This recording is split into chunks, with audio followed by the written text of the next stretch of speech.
Something you should know about me is that I love chicken tenders.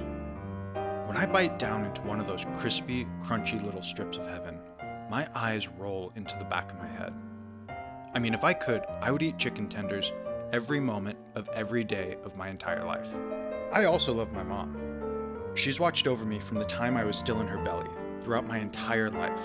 She's fed me and looked after me with a level of warmth and compassion that makes me feel like the world is genuinely a good place, because statistically, there has to be some people like her in it.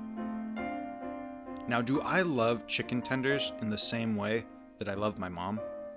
How is it that in the English language, I have to use the same word to describe my love for chicken tenders and my love for my mom?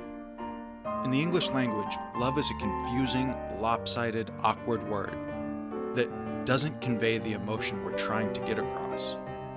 But where English has failed, the ancient Greeks have succeeded. My name's Damian Barton, and today we're going to talk about 6 ancient words we can use to better describe the type of love we feel.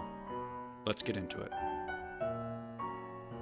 Let's say you're standing at the bar and you see this beautiful girl standing across from you, and you feel this spark, this energy deep inside your chest that makes you feel excited to be alive.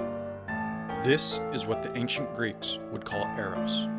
It's the feeling we get during the beginning of a relationship, when we feel tons of passion and excitement. We're led to believe that when the Eros is gone, that just means that the relationship has gone its course.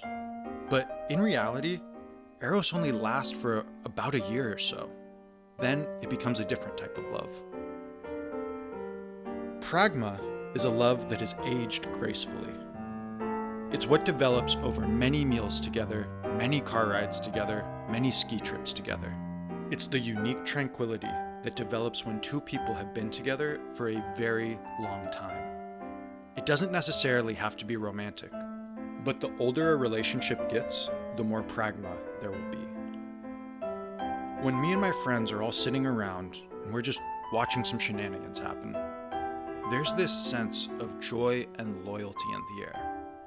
That's Philia. It roughly translates to the love of friends and equals.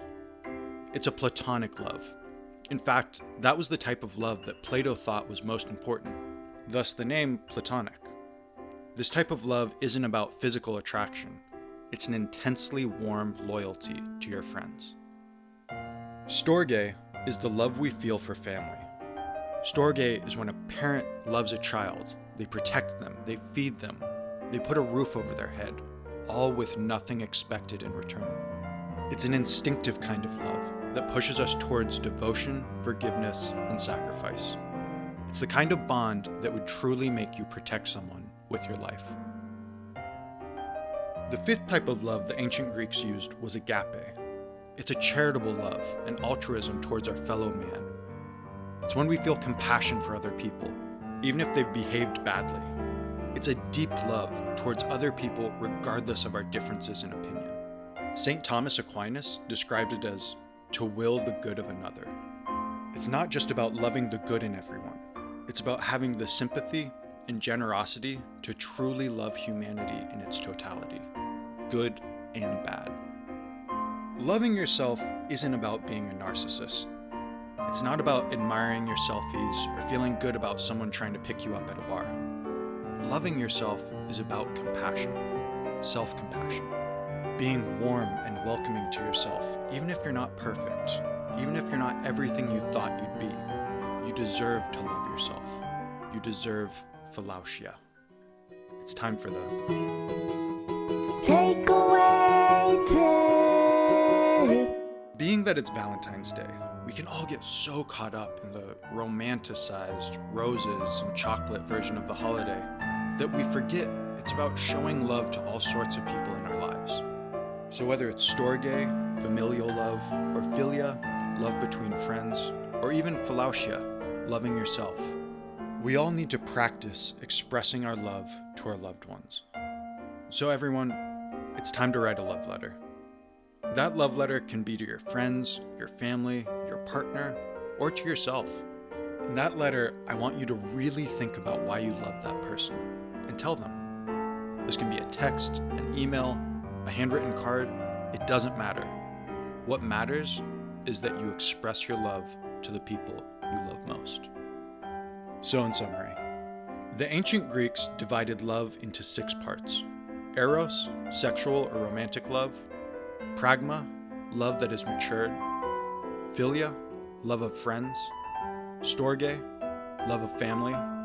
Agape, love of fellow man. And Philautia, love of self. And if you want to show some love to your loved ones this Valentine's, write them a love letter telling them why you love them. Don't forget to like and hit that subscribe button to be notified every time a new episode is released. If you want to take part in the Barton Blueprint for Emotional Intelligence's mission to destigmatize mental health, the most helpful thing you can do is share this episode with your friends and family. The more people who share, the faster this information is going to get out into the world to the people who really need it.